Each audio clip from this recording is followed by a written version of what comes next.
ఈ video X CIA agent తులసి చందు గారి కోసం, సారీ ఎక్స్ ఐపాక్ ఏజెంట్.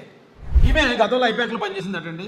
ఇప్పుడు ఐపాక్ లాంటి ఆర్గనైజేషన్స్ చాలా వచ్చాయి. నాకు అక్కడికి వెళ్ళి పనిచేసిన తర్వాత నేను ఐపాక్ లో పనిచేస్తాను కాబట్టి ఐపాక్ లో నేను చూసినంత వరకు ఇప్పుడైతే పనిచేయట్లేదని చెప్పింది, దానికి ఏ ఆధారాలు లేవు. అయితే ఈ ఐపాక్ వాళ్ళు ఎంత తెలివిగా ఉంటారంటే అర్ధ సత్యాన్ని ప్రజల్లోకి స్ప్రెడ్ చేయడంలో వీళ్ళని మించిన వాళ్ళు లేరు. 2019 ఎలక్షన్లో వీళ్ళు ఇదే చేశారు. ఇప్పుడు కూడా అదే ప్రయత్నం తులసి చందు రూపంలో చేస్తున్నారు. ఎందుకంటే ఆంధ్రాలో ఉన్న వాళ్ళందరూ అందరికీ తెలిసిపోయారు వీళ్ళు పేటీఎం టీం అని. సో ఇప్పుడు తెలంగాణ నుంచి ఉన్న కొద్దిమందిని మళ్ళీ రిక్రూట్ చేశారా, లేకపోతే వీళ్ళు అప్పటి నుంచి పనిచేస్తున్నారా, మరి నాకైతే తెలీదు. అయితే ఇక వివరాల్లోకి వెళ్తే సాయి కృష్ణ కేసుని ఈ తులసి చందు కృష్ణలంక ఫైల్స్ అని ఒక వీడియో రూపంలో చేసిందండి. ఆ వీడియోలో తను ఎంత నేగ్గా ప్రజల్లోకి విష ప్రచారం చొప్పించింది అనేది నేను కొన్ని ఆధారాలు తన వీడియో నుంచి మీకు చెప్తాను. మొట్టమొదటి ఈ వీడియోని స్టార్ట్ చేసే ముందే అయితే సాయి కృష్ణ యాంగిల్లో మొదలు పెట్టాలి, లేదా సిఐ నాగరాజు గారి యాంగిల్లో మొదలు పెట్టాలి కదా. కానీ తులసి చందు తెలుగు ఏం చేసిందంటే సాయి కృష్ణ తల్లి యొక్క యాంగిల్ నుంచి మొదలుపెట్టింది. ఇది ఒక రౌడీ షీటర్ కథ కాదు, క్రూరుడైన ఒక సిఐ కథ కాదు, వ్యవస్థలతో పోరాటానికి సిద్ధమైన ఒక తల్లి కథ. ఇది విజయలక్ష్మి స్టోరీ. అంటే అక్కడ మదర్ సెంటిమెంట్, ఆ మదర్ సెంటిమెంట్లో నుంచి వీడియోని బయటకు లాక్కొచ్చింది. దాంతోపాటు వైసీపీ వాళ్ళు ఎప్పటి నుంచో హైలైట్ చేస్తున్న ఒక పాయింట్ని జనం ఎవరు నమ్మట్లేదు కాబట్టి తులసి చందు ద్వారా హైలైట్ చేయించారు. అదేంటంటే సాయి కృష్ణ ఫ్యామిలీ ఒక కాపు కులానికి సంబంధించిన ఫ్యామిలీ. తులసి చందు వీడియోలు పాతి ఏమన్నా చూడండి, ఎక్కడ తను ఇలాగా కులం బేస్డ్గా లేకపోతే కులాన్ని హైలైట్ చేసి మాట్లాడి ఎక్కడ కనిపించవు మనకి. కానీ ఇక్కడ మాత్రం ఎస్పెషల్లీ ఆవిడ కాపు కులం అని చెప్పి మెన్షన్ చేసి కాపుల్ని రెచ్చగొట్టే ప్రయత్నం చాలా విజయవంతంగా చేసిందండి. గాది విజయలక్ష్మి గారిది చాలా పెద్ద కుటుంబము, కాపు సామాజిక వర్గానికి చెందిన ఫ్యామిలీ వాళ్ళది. దాంతోపాటు అసలు సాయి కృష్ణ కేసుకి రావణ్కి సంబంధం లేదు. కానీ ఈ వీడియోలో తను మాట్లాడుతూ ఇది రావణ్ కేసు కన్నా చాలా పెద్ద case. Sai Krishna custodial death case Ravan case కంటే చాలా చాలా పెద్దది అని ఒక పాయింట్ చెప్పడం ద్వారా రావణ్ది చాలా చిన్న విషయం, చిన్న తప్పే. రావణ్ ఏమీ పెద్ద తప్పు చేయలేదు, ఎందుకంటే తను కూడా నాలాగే ఐపాక్ సభ్యుడు కాబట్టి తనను ప్రొటెక్ట్ చేసుకోవాల్సిన బాధ్యత నాపై ఉంది కాబట్టి రావణ్ చాలా చిన్న తప్పే చేశాడు అని చెప్పడం ఒక ఎత్తు అయితే, అదే సమయంలో సాయి కృష్ణ కేసు చాలా పెద్దది. అంటే ఇక్కడ పోలీసులు పొలిటీషియన్లు ఇన్వాల్వ్ అయిపోయి ప్రభుత్వం ఇన్వాల్వ్ అయిపోయినంత పెద్ద కేసు. సో ఇప్పుడు తను ఏం చెప్పాలనుకుంటుందంటే ప్రజలందరూ రావణ్ విషయం గురించి ఆలోచించకండి, సాయి కృష్ణ విషయం మీద ఆలోచించండి. సాయి కృష్ణదే పెద్ద కేసు కాబట్టి ఆ కేసు మీరు ఆలోచించాలి, మీరు రావణ్ని మర్చిపోవాలి అనే ఒక నెరేటివ్ని ప్రజల్లోకి తీసుకెళ్ళడానికి ఆవిడ విశ్వ ప్రయత్నం చేశారండి ఈ వీడియోలో. ఇదే వీడియోలో సాయి కృష్ణ తల్లి ఆ సిఐతో పాటు 8 మంది పోలీసులు ఉన్నారు, కేవలం వాళ్ళు మాత్రమే ఈ నేరానికి బాధ్యులని క్లియర్ కట్గా చెప్పింది. నాగరాజు గారిని అరెస్ట్ చేస్తారని చేశారు, జైలుకి పంపించారు. ఈ మిగతా వాళ్ళు కూడా చెయ్యాల్సిందే. 8 మంది దాకా ఉండారయ్యా. అందరినీ గుర్తుపడతా. కానీ తులసి చందు మాత్రం ఏం చెప్తుందంటే అండి, పోలీసులు ఉన్నారు, దీనిలో హైయర్ అఫీషియల్స్ ఉన్నారు, వారితో పాటు పెద్ద పెద్ద రాజకీయ నాయకులు ఉన్నారు అనేది ఆ తల్లి స్టేట్మెంట్కి ఇప్పుడు యాడ్ చేసింది. ఇటు వెనకాల ఒక పెద్ద లింక్ ఉంది. పోలీస్ డిపార్ట్మెంట్లో ఉండే ఉన్నత స్థాయి వ్యక్తులు, పాలిటిక్స్ లో ఉండే చాలా పెద్ద వ్యక్తులు. ఇంతకీ సాయి కృష్ణ తల్లి ఎవరు? అందులో మాట్లాడుతున్న పెద్ద ఆవిడ లేకపోతే తులసి చందువా? సాయి కృష్ణ తల్లికి తెలుసా ఆ చంపిన వాళ్ళు ఎవరనేది, లేకపోతే తులసి చందుకు తెలుసా? ఇక్కడే మనం ఆలోచించాలండి. అంటే అర్ధ సత్యం ఒక నిజానికి మరికొంత అబద్ధాన్ని జోడిస్తారు, అది చాలా ప్రమాదం అండి. దాంతోపాటు ఈ వీడియోలో తులసి చందు ఒక విష ప్రయత్నం మరొకటి చేసింది. ఒక ఐపీఎస్ ఆఫీసర్, ఒక కమిషనర్ రాజశేఖర్ బాబు గారు, ఆయన మీద ఎటువంటి ఆధారం లేకుండా ఆయన్ని ఈ కేసులో ముద్దాయిగా చూపించాలనే ఒక కుట్రపూరితమైన ఆలోచన ధోరణిలో ఆవిడ ఒక ప్రయత్నం చేసింది. ఎంత తెలివిగా చెప్పిందంటే ఇదే సాయి కృష్ణ గతంలో ఓ మర్డర్ చేశాడు. నవీన్ రెడ్డి అనే ఒక రోడ్ని బర్త్డే అని పిలిచి ఈ సాయి కృష్ణ అతన్ని ఎలిమినేట్ చేయడం జరిగింది. నవీన్ రెడ్డి అనే ఇంకో రౌడీ షీటర్ని తన బర్త్డేకి ఇన్వైట్ చేసి అతనితో గొడవ పెట్టుకుని బీర్ బాటిల్తో అతని గొంతులో సాయి కృష్ణ అతన్ని చంపేశాడు. తర్వాత ఆ వీడియో తీసి నేనే మోస్ట్ వాంటెడ్ క్రిమినల్ అని చెప్పి సోషల్ మీడియాలో పోస్ట్ చేశాడు. ఎప్పుడైతే సాయి కృష్ణ నవీన్ రెడ్డిని అలా చేశాడో ఇమీడియట్గా అప్పుడున్న కమిషనర్ రాజశేఖర్ బాబు గారు 10 బృందాలని అపాయింట్ చేసి ఆ కేసులో సాయి కృష్ణని అరెస్ట్ చేయమన్నారు. అరెస్ట్ చేశారు కూడా. ఎన్టీఆర్ జిల్లా police commissioner Shri SV Rajasekhar Babu నిందితుడిని తక్షణమే అదుపులోకి తీసుకోవాలని ఆదేశించారు. 10 ప్రత్యేక బృందాలు ఏర్పాటు చేసి గాలింపు చర్యలు చేపట్టారు. కానీ తులసి చందు తెలుగుగా ఏం చేస్తుందంటే ఈ రాజశేఖర్ బాబు గారి ఫోటోని Sai Krishna lockup death case సంబంధించి ఆయన ఫోటోను పదే వేయటం ద్వారా సాయి కృష్ణ లాకప్ డెత్ విషయంలో రాజశేఖర్ బాబు గారు ఉన్నారు అనేది ఈ రాష్ట్ర ప్రజలను నమ్మించే ఒక దారుణమైన కుట్ర ఈ అమ్మాయి చేస్తుందండి. నిజానికి సిఐ నాగరాజు గారు సాయికృష్ణని రెండోసారి అరెస్ట్ చేసినప్పుడు ఇందులో కమిషనర్ రాజశేఖర్ బాబు గారికి ఎటువంటి సంబంధం లేదు.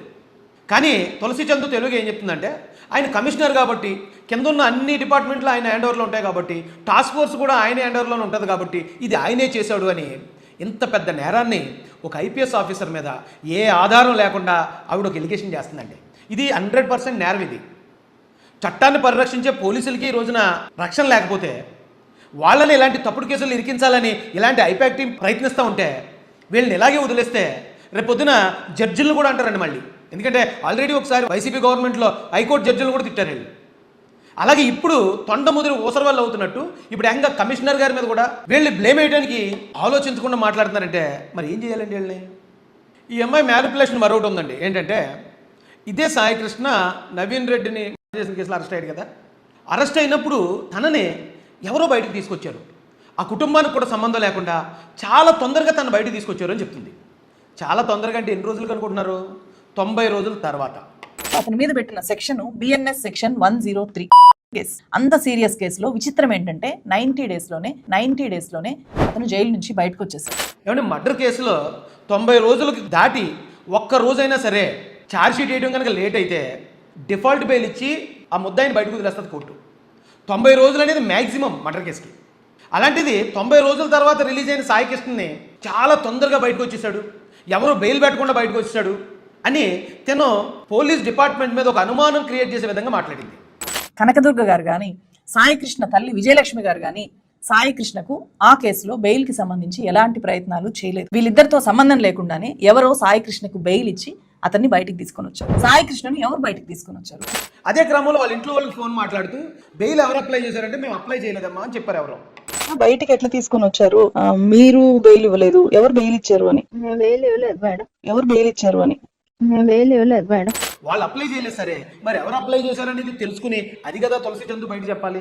కానీ తను ఏం చెప్తుందంటే మేము అప్లై చేయలేదని ఒక చిన్న ముక్కనే కట్ చేసి అదిగో ఫ్యామిలీ మెంబర్ ఒక ఆవిడ అప్లై చేయలేదంది కాబట్టి పోలీసులే అప్లై చేసి బయటకు తీసుకొచ్చారు. పోలీసులే ఆయనతో మరో నేరం చేయించాలనే ప్రయత్నం చేశారు. ఒక ల్యాండ్ డీలింగ్ కోసం నవీన్ రెడ్డిని సాయికృష్ణని ఈ పోలీసులు పొలిటీషియన్లు ఉపయోగించేశారు. అది బయటకు వచ్చేటప్పుడు వీళ్ళిద్దరిని కలిపి చంపేశారు అని ఏ ఆధారం లేని ఒక దారుణమైన దరిద్రమైన ఆరోపణ ఇవి చేస్తుంది.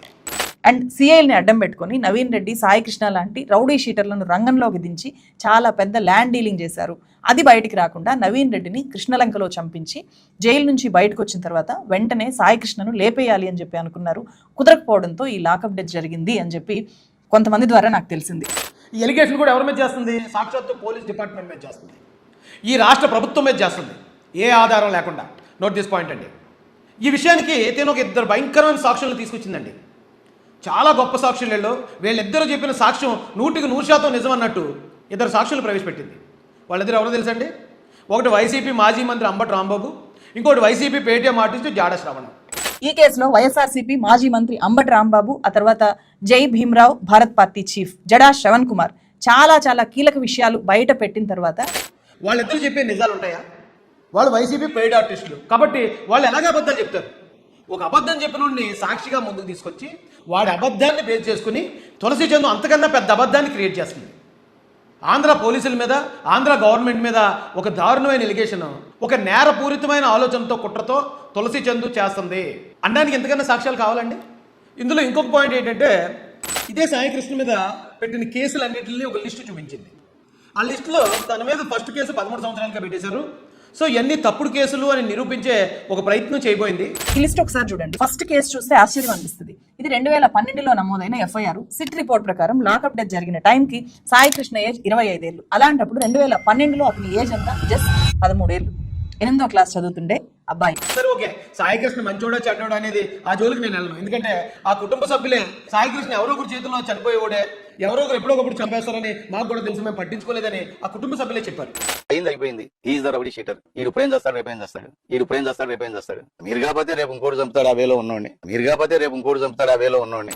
కాబట్టి సాయికృష్ణ విషయానికి నేను వెళ్ళను. కానీ మరి అదే తులసి చందుకి మొదటి కేసు కనిపించింది 13 సంవత్సరాలకి 2012లో పెట్టారు అనే కేసు కనిపించింది. 2012లో కూటమి గవర్నమెంట్ కాదు కదా, మరి అది ఏ గవర్నమెంట్ అనేది కూడా మీరు చెప్పాలి కదా. దాంతోపాటు అతని మీద 4 కేసులు మాత్రమే 2019 దాకా నమోదయ్యాయి. అతని మీద ఉన్న మిగతా కేసులన్నీ జగన్మోహన్ రెడ్డి గారి గవర్నమెంట్లోనే నమోదయ్యాయి. మరి ఆ విషయాన్ని ఎందుకు తులసి చందు హైడ్ చేసింది? ఎందుకు తులసి చందు ఆ విషయాల గురించి ఎందుకు మాట్లాడలేదు? ఇవన్నీ కూడా $1 మిలియన్ ప్రశ్నలండి. ప్రశ్నారావును కూడా ఇదే పని చేస్తేనే కదా వీళ్ళ అంత పెద్ద కేసులు ఇరుక్కున్నాడు.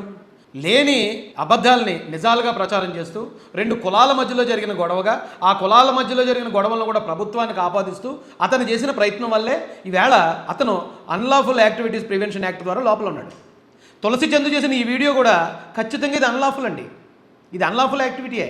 ఎందుకంటే అక్కడ సాయి కృష్ణ తల్లేమో పోలీసుల మీద ఎలిగేషన్ చేస్తే తులసి చందు వచ్చి ఇది మొత్తం డీల్, ఇది పెద్ద ల్యాండ్ డీల్, ఇది దీని వెనకాతల పోలీస్ డిపార్ట్మెంట్ అంతా ఉంది, కమిషనర్ గారు ఉన్నారు, అలాగే పెద్ద పెద్ద పొలిటీషియన్లు ఉన్నారని ప్రభుత్వం మీద ఒక బ్లేమ్ చేయడం అనేది 100% అన్లాఫుల్ యాక్టివిటీ అండి. ఇది ఎలాంటి డీలింగ్స్ జరిగాయి, ఆ సిఐల మధ్య ఏం జరిగింది, వాళ్ళు ఎలాంటి పెద్ద ఆఫీసర్స్తో కలిసి డైరెక్ట్గా పనిచేస్తున్నారు, రియల్ ఎస్టేట్ మాఫియా ఈ సిఐల్ని, పెద్ద పెద్ద పోలీస్ ఆఫీసర్స్ని అండ్ చాలా పెద్ద రాజకీయ నాయకుల్ని ఎలా కలిపి ఈ రౌడీ షీటర్లను వాడుతోంది. పైగా తనే చెప్పుకుంటుంది తను ఐపాక్లో పనిచేశానని. కంప్లీట్గా ఈ వీడియో ద్వారా కూటమిని అస్థిరపరచాలనే ఆ ప్రయత్నం అయితే 100% మనకు కనిపిస్తుంది. మరి దీన్ని అన్లాఫుల్ యాక్టివిటీ అనకపోతే ఏమంటారు? ఎందుకు ఇలాంటి తప్పుడు పనులు ఎందుకు చేస్తున్నారు? రాజశేఖర్ బాబు గారైన ఒక కమిషనర్ గారిని అన్నిసార్లు ఈ కేసు విషయంలో ఎందుకు మీ వీడియోలో డిస్ప్లే చేశారు? ఆ రాజశేఖర్ బాబు గారు ఇప్పుడు వైసీపీ వాళ్ళ కల్తీ లెక్కర్ మాఫియా కేసుల్ని ఆయనే డీల్ చేస్తున్నాడట. కాబట్టి వైసీపీ వాళ్ళకి ఆయన ఎలాగన్నా బదనాం చేయాలి అనే ఒక ఆశ ఎప్పటి నుంచో ఉంది. సో ఆ పనిని ఇప్పుడు తులసి చందు ద్వారా ఎంత తెలివిగా అర్ధసత్యంతో దాన్ని ప్రజల ముందుకు తీసుకెళ్లే ప్రయత్నం చేశారు.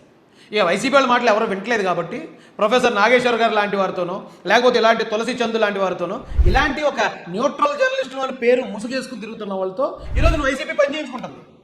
ఆ క్రమంలోనే కదా అదే న్యూట్రల్ జర్నలిస్ట్ అని చెప్పుకుంటున్న ప్రశ్నారావణ్ ఈ రోజున ఉప కేసులు ఇరుక్కున్నాడు. ప్రశ్నారావణ్తో పాటు ఆ గమనాన్ని ఎవరైతే ఉన్నారో ఆవిడ కూడా ఈ రోజున కేసులు ఇరుక్కునే పరిస్థితి. ఎందుకు ఇలాంటి ముసుగు పనులు చేస్తున్నారు? ఎందుకు ఇలా గవర్నమెంట్ని అస్థిరపరచాలని ఎంత దారుణమైన కుట్రలకు తెరదీస్తున్నారు? ప్రజలందరూ ఇలాంటి వాళ్ళ విషయంలో జాగ్రత్తగా అప్రమత్తంగా ఉండాలని తెలియజేస్తూ జై భీమ్, జై భారత్, జై జనసేన, జై తెలుగుదేశం, జై చంద్రబాబు, జై లోకేష్.